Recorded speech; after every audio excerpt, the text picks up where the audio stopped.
안녕하세요, 지니어스 강입니다. 오랜만에 뵙습니다. 영상을 자주 못 올리니까 민망하네요. 지금만큼 바쁜 삶이 남은 생에 더 있을까 생각이 들 정도로 굉장히 개인적으로 좀 치열한 삶을 살고 있습니다. 이사도 했고 요즘 애기들도 키우는데 열심히 하고 있고요. 어쨌든 이건 제 변명이고요. 일단 코로나 너무 지겹죠.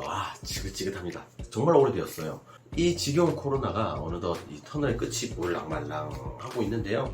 우리 통풍 환자들은 백신을 맞아야 되나 말아야 되나 되게 많이 망설이고 고민하고 있으시죠? 그래서 전에 통풍 환자들이 백신 맞기 전에 꼭 보라는 영상을 찍기도 했었습니다. 통풍이 있으신 분들은 백신을 맞고 난 뒤에 발작이 올 수도 있다라는 영상이었죠. 그리고 영상 이후 많은 댓글이 달렸는데 제 영상의 특성상 댓글에 도움이 되는 내용들이 정말로 많이 있습니다. 역시나 코로나 백신을 접종한 후에 발작이 왔었다라는 내용들이 참 많이 있었는데요. 제 채널이 유명한 곳이 아니기도 하고 조회수가 많지도 않은데도 이런저런 유용한 얘기들이 많은 거 보면 근거가 없는 건 확실히 아닌 것 같습니다. 먼저 일단 달렸던 글 중에 좀 특이한 걸 먼저 볼게요. 얀센 백신을 맞고 나서 통풍 진단을 받았다고 합니다.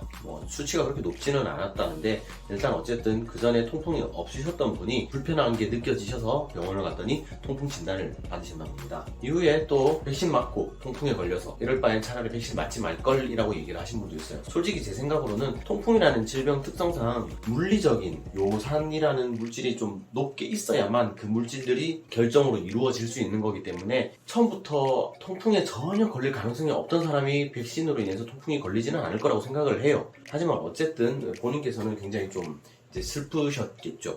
하지만 그래도 이 통풍이라는 질병 특성상 질병 자체가 생명을 위협하는 건 아니고 이후에 관리를 잘 하게 되면 일상생활에 크게 지장을 주지 않으면서 심혈관계 질병 등 성인병 예방에 도움이 되게끔 본인이 관리하게 되면 훨씬 더 건강한 삶을 살 수 있다라고 제가 여러 번 말씀드렸던 만큼 차라리 이 기회를 이용해서 앞으로 더욱더 건강하게 사실 수 있을 거라고 생각을 해요.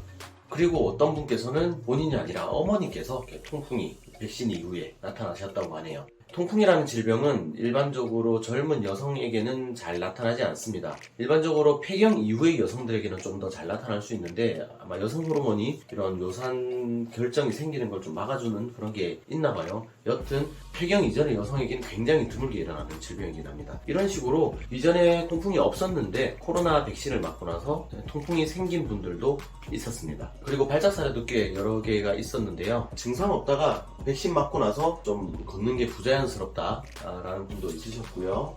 이분의 경우도 미국에서 백신을 맞은 이후에 통풍이 나타나셨다고 하네요. 그리고 이분 같은 경우는 아스트라제네카 백신을 맞고 나서 몸살도 너무 심하게 오고 발작도 심하게 와서 정말로 많이 힘드셨다고 합니다. 그리고 이 사례를 댓글에 남겨주시면서 다른 분들도 미리 대비해서 크게 불편하시지 않았으면 좋겠다라고 감사하게도 멘트를 남겨주시기도 하셨어요. 화이자를 맞은 이후에 발작을 겪으신 분들도 있으셨고요. 그리고 이 백신 맞은 이후에 그동안에 겪었던 발작보다 훨씬 더 강도가 강해서 너무 많이 힘드셨다는 얘기도 있었습니다. 또 미통이 생겼다라는 분도 있으셨네요. 저 같은 경우도 백신을 맞고 미통 정도의 약간 과식을 했을 때 정도의 불편함이 생기기는 했었어요. 이런 식으로 좀 여러 가지로 불편함을 호소하신 분들이 굉장히 좀 많이 있으셨는데요. 이 외에도 메일이나 저 개인적으로 연락을 주셔서 얘기를 좀 나누신 분들도 있었습니다. 확실히 좀 발작과 아무 상관이 없다라고 보기에는 조금 힘들어 보이는데요. 그나마 다행인 건 대부분의 분들이 2차 접종 때는 발작이 특별히 일어나는 일이 잘 없었습니다. 한 분 정도 있었어요. 그래도 모두들 가능하면 최대한 미리부터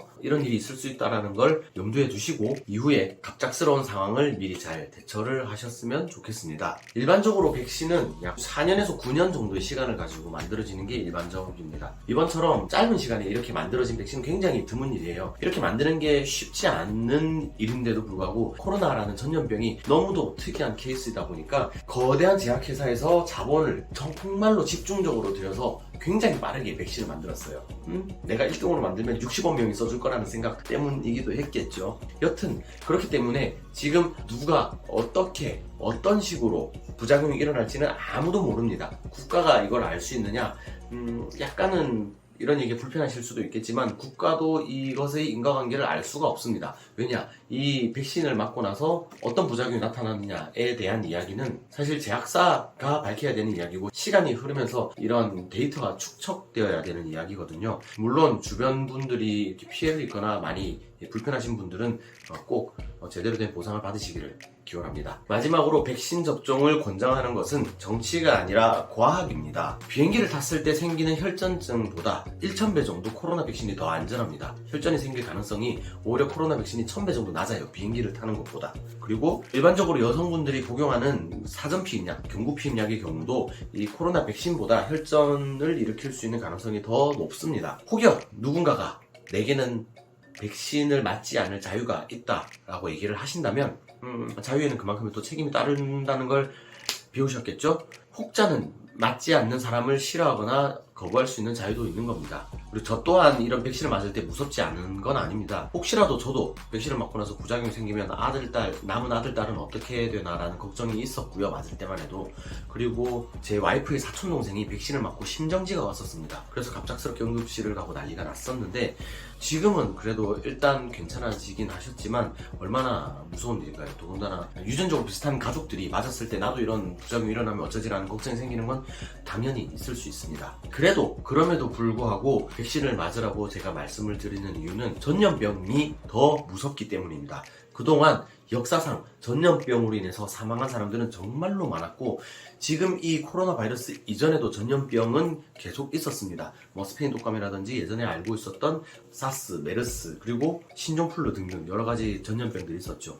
그럴 때마다 정말로 많은 사람들이 세상을 등졌고 지금도 우리나라 서울 경기에 굉장히 많은 인구가 모여 있잖아요. 이렇게 인구 밀도가 높은 나라에서 이 정도로 관리가 되는 것이 좀 제가 개인적으로 생각하기에는 기적적인 것 같은데 여튼 이래서 우리나라는 사망률이나 감염률이 굉장히 좀 낮은 편입니다. 이렇게 관리되고 있어서 다행이지 그래도 백신을 맞고 모두가 더욱더 안전한 사회를 만드는데 일조했으면 좋겠습니다. 빨리 이 지겨운 코로나의 터널을 벗어났으면 좋겠습니다. 오랜만에 영상 찾아왔는데 어쩌면 기대하시던 내용이 아닐 수 있을 것 같아서 조금 죄송한데요. 하지만 앞으로 조금 더 영상을 자주자주 만들면서 자주 찾아뵙도록 하겠습니다.